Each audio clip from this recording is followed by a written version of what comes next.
আসসালামু আলাইকুম, সবাই কেমন আছেন? আশা করি সবাই ভালো আছেন। আলহামদুলিল্লাহ, আপনাদের দয়ায় আমরাও ভালো আছি। এখন চলে আসলাম নতুন একটা ভিডিও নিয়ে। এখন বাজে প্রায় 12টা। তাসফিয়া এইমাত্র ঘুম থেকে উঠছে, মানে ঘুমই ভাঙে না ওর। আর এই যে টুকটুকি বুড়ি রেডি হয়ে গেছে, বাইরে যাবে সেই জন্য। আর তাসফিয়ার ঘুমই ভাঙে না। তাসফিয়া ঘুমাচ্ছিল, তাসফিয়াকে জোর করে তুলে দিয়েছি। তো ঘুমই ভাঙে না। আর বড়টা কোনায় বসে মোবাইল টিপতেছিল। তো দুপুরে রান্না বান্না হবে, আজকে আমি রান্না করতেছি। সেই জন্য সকালবেলা নুডলস খাচ্ছে আরবি আর তাসফিয়া। ঘুম থেকে উঠে 12টা বাজে এখন।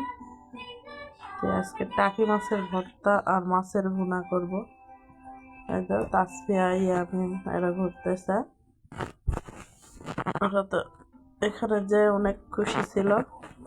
এখন এসে তাসফিয়া বাড়িতে এসে কান্নাকাটি শুরু করে দিয়েছে, নাকি খারাপ লাগতেছে, সেই জন্য নুডলস খাচ্ছে। আর ওর পুতুল নিচে কান্না করতেছে। তোর পুতুল যাচ্ছে, ওই আর দিচ্ছে না, দুষ্টুমি করতেছে। আর ওই কান্না করতেছে আর আমার দিকে দেখতেছে যাতে দিতে বলি, এই জন্য।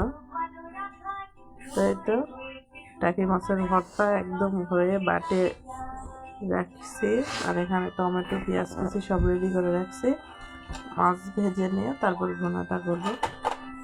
ভুনার শেষ লুকটা আমার নিতে একদম ভুলে গেছি, এই জন্য নেওয়া হয় নাই পুরোপুরি ভিডিওটা।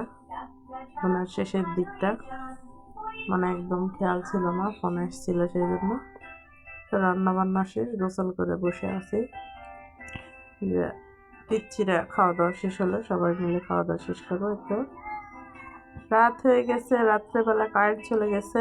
ওদের মাথায় এত প্রচুর পরিমাণ উকুন হয়েছে, যার ছোট আপু উকুন তুলে দিচ্ছিল। আর আমরা সবাই মিলে লাইট ধরে আছি, এখানে লাইট ধরে উকুন পাচ্ছে অনেক, প্রচুর উকুন। আর ইয়ামিন তো শরম পেয়ে গেছে, এই জন্য মুখ ঢাকতেছিল। আর বলতেছিল আম্মু ভিডিও করো না, উকুনের ভিডিও করো না, মানুষ কিন্তু আমাকে শরম দিবে। কিন্তু আমি তো ভিডিও না করে আর থাকতে পারলাম না, এই জন্য ভিডিওটা আপনাদের মাঝে শেয়ার করলাম। এখন তাসফিয়াকে ধরেছে, কারণ তাসফিয়ার উকুন তুলবে। এই যে সবগুলো লাইট ধরছে। তাসফিয়া বুড়ির উকুন, প্রচুর উকুন হয়েছে মাথায়। এখানে এসে অনেক উকুন হয়েছে, দেখতেই পাচ্ছেন প্রচুর উকুন তুলতেছে। তো সবাই ভালো থাকবেন, সুস্থ থাকবেন। আমার চ্যানেলটা অবশ্যই সাবস্ক্রাইব করে দিবেন। আর লাইক কমেন্ট শেয়ার করতে কিন্তু ভুলবেন না। বেশি বেশি করে সাপোর্ট করবেন। আল্লাহ হাফেজ।